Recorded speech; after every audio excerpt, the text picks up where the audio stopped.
Former Vice President Joe Biden is probably going to win the Democratic Party's 2020 presidential nomination, according to the Democratic election sage who predicted Trump's election in 2016.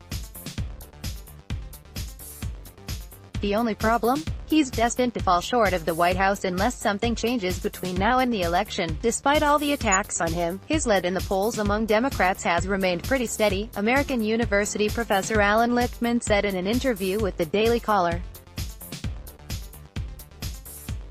Most importantly, Biden has solidity in the African American vote.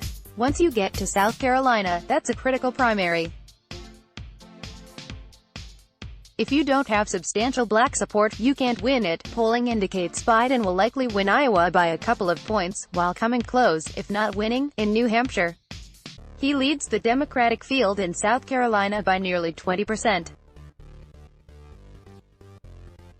If those numbers remain consistent, Biden will almost undoubtedly become his party's nominee for the White House. Lichtman, who established 13 keys to predict which party will win the White House in each election, is emphatic that it is too soon to say Biden will lose in November. The election is close, too close to call, he said. A Trump supporter might argue otherwise. According to Lichtman's model, 6 of the 13 keys must turn against an incumbent president in order for his challenger to win. Trump objectively lost one in the 2018 midterms, when Republicans lost their majority in the United States House.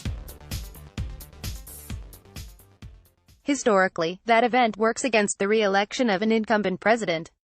Lichtman suggests Trump has taken a beating by 2 additional measures. He is not viewed as charismatic by a commanding majority of the electorate, even if 40% of the electorate might disagree, and he was impeached by Democrats in the House, which amounts to a scandal of some measure. Beyond those issues, the standards become murkier. Lichtman believes Trump experienced a significant foreign policy failure when he reduced the presence of American troops in Syria, a move that received bipartisan condemnation, while failing to preside over a significant foreign policy success. The Middle East is an unholy mess, and North Korea is a disaster, Lichtman said. If the electorate agrees on Election Day, Lichtman said, that is not a certainty, that could result in Trump losing 5 of the keys. It would also put Biden just 1 short of the number he needs, historically speaking, in order to win. Still, that key is a big one.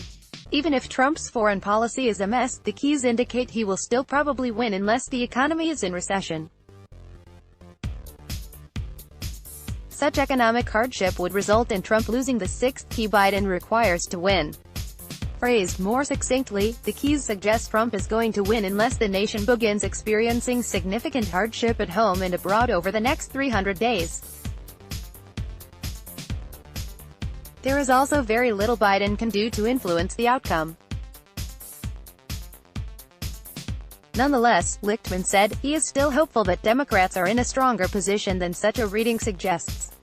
TAKALA, you say Trump lacks a major foreign policy success. He might counter that ISIS has largely disintegrated during his tenure.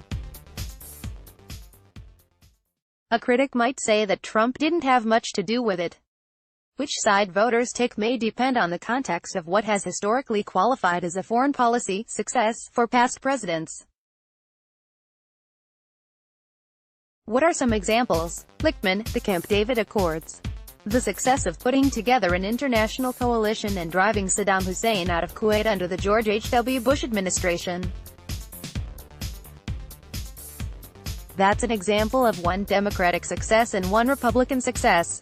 I also counted Reagan's negotiation of the IMF, Intermediate-Range Nuclear Forces, treaty as a major foreign policy success. TAKALA, you say that foreign policy failure doesn't necessarily count against Trump yet. What would change that? Lichtman, more of a public focus on foreign policy. When he pulled out of Syria and the Kurds were being killed, it wasn't just Democrats who criticized that. It was Republicans as well, including South Carolina Sen. Lindsey Graham, who were very critical. The only reason I haven't turned it definitely is it seems that has gotten out of the news. North Korea has gotten back into the news, but I'm waiting to see what Kim Jong-un actually does besides bluster. With Iran, we've never had any goodwill, but we seemed to have lost our goodwill with Iraq as well. So things are looking pretty bad on the foreign policy front. I'm waiting to see how much more public attention is turned to that. Related, TAKALA, election expert says Soleimani death complicates Trump re-election, but military expedition could help. TAKALA, you say there has been no sustained social unrest during Trump's term. You wouldn't call this sustained social unrest. What presidents would you say have experienced it? Just Richard Nixon and Lyndon Johnson? Lichtman, yes. Social unrest has become very rare in modern America. We haven't seen anything like the riots of the 60s and early 70s. There was a poll, I think in early 1970, which found demonstrations to be the #1 national problem. They don't even register anymore in the top 10 anymore. TAKALA, in terms of scandal, I'm not sure another president has been impeached while such a significant slice of the electorate failed to see any wrongdoing. Does that matter? Lichtman, even with Clinton, his approval rating was near 70%. If you look at the polls on Trump, they're kind of interesting. One came out on Jan. 2, 45% want him removed. The highest ever for Clinton was 30%. The 45% is a plurality. Only 41% said he shouldn't be removed. That's a pretty extraordinary poll. It took Nixon over a year of public investigations and hearings to reach that level. If you look at the polls, even those who don't think Trump should be removed think he did something wrong. TAKALA, are House Democrats approaching the situation correctly by trying to withhold articles of impeachment from the Senate? Lichtman, absolutely. It puts pressure on some of the vulnerable Republicans, Colorado Sen. Cory Gardner, Arizona Sen. Martha McSally and others, and we've seen some cracks in the Republican ranks from Alaska Senator Lisa Murkowski and Maine Senator Susan Collins. Related, Lichtman, it's well past time to restructure the U.S. Senate. TAKALA, who do you anticipate has the best chance of winning the Democratic nomination? Lichtman, I would think Biden. Despite all the attacks on him, his lead in the polls among Democrats has remained pretty steady, at about 10 to 12 points or so. You have Vermont Senator Bernie Sanders and Massachusetts Senator Elizabeth Warren dividing the more progressive vote. Most importantly, Biden has solidity in the African American vote. Once you get to South Carolina, that's a critical primary. If you don't have substantial black support, you can't win it. You can't win any Southern primaries without significant black support. I've studied this, I've written about it, I've been an expert witness on it, and I can tell you, the black vote doesn't switch easily. You have to have a long-term track record. Buttigieg, Warren, Sanders just don't seem to have much traction with the most crucial Democratic demographics. TAKALA, does Biden have the ability to achieve the key requiring the challenger to have charisma? Lichtman, I don't see it. I honestly don't see it. Things can change once you're the nominee. That's why these polls pitting Trump against the Democratic contenders don't mean a darn thing. Everything changes, for better or worse, once you become the nominee. I don't see any Democrats changing the charisma key. That could change. I don't think we'll see it, but it's possible we'll see something we haven't seen in over 50 years. That's nobody comes in with a commanding lead at the Democratic convention, and you have the convention nominate someone. I think it's a long shot, but I don't think it's out of the realm of possibility. I don't think it's a bad thing necessarily. TAKALA, who would the Democratic rank and file would pick if they had that flexibility? Lichtman, Michelle Obama. She comes out extraordinarily well in the Democratic rank and file. She has the charismatic potential. I'm not saying she would turn the key, because she hasn't been tested. She has the pizzazz that current candidates don't have. Sanders has pizzazz, but he's like Trump. He appeals only to a narrow slice of the electorate. He's not a Ronald Reagan or a Franklin Delano Roosevelt. I think if you took a poll of the rank and file, they may well prefer Michelle Obama.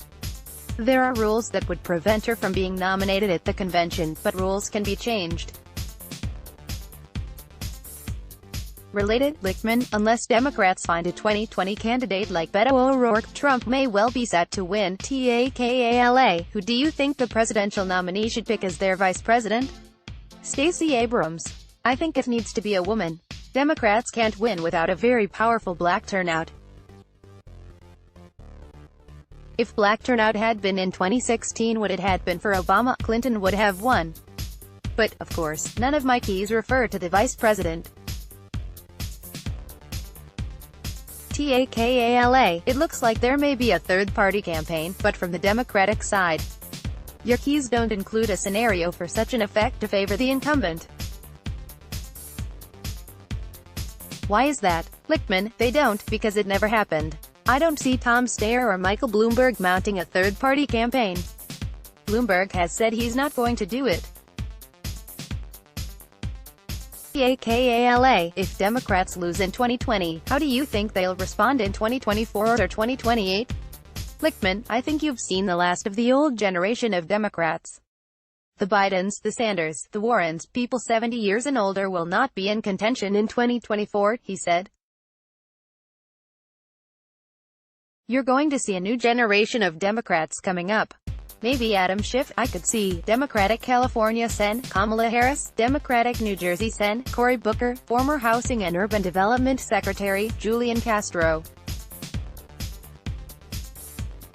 The next generation that didn't make it this time, I could see rising in 2024. You never know. 4 years before 2008, who would have expected Barack Obama to be the nominee? 4 years before 1992, who would have expected Bill Clinton? 4 years before 1976, who would have expected Jimmy Carter? Republicans are more predictable, except for Trump. If you look at other Republicans nominees, Romney, McCain, Dole, they're predictable, out of the establishment type of Republicans. Democrats have been more unpredictable. Let's block ads.